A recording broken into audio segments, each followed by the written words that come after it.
ఓం శ్రీ మాత్రే నమః.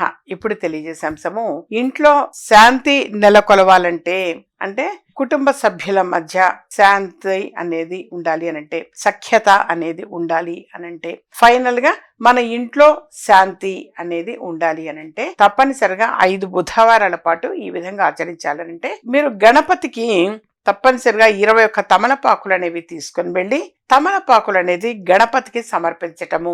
ఓం గం గణపతి నమః, ఓం గం గణపతి నమః అని కనీసం 21, మినిమం తక్కువలో తక్కువ 21, 108 తీసుకొని వెళితే ఓకే. కుదరని పక్షంలో కనీసం 21 తమలపాకులు అనేటువంటివి గణపతికి సమర్పించటం వలన మీకు మీ ఇంట్లో శాంతి అనేది నెలకొల్లుతుంది. అందుకని చెప్పేసి తప్పనిసరిగా మరి 21 తమలపాకులు అనేది గణపతికి సమర్పించాలి.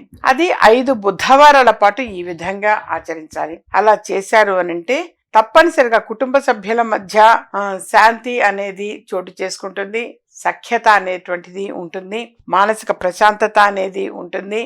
మీ గృహంలో కూడా అంటే గృహం కూడా చక్కగా శాంతి అనేటువంటిది ఉంటుంది. అంటే మనశ్శాంతి ఇంపార్టెంట్. ఎవరికైనా సరే శాంతి అనేది తప్పనిసరిగా నెలకొల్పుతుంది. అందుకని మరి 5 బుధవారాల పాటు గుర్తు పెట్టుకొని ఈ విధంగా తమలపాకులతో కనుక గణపతిని ఆరాధించటం వలన డెఫినెట్ గా మానసిక ప్రశాంతత అనేది చేకూరుతుంది.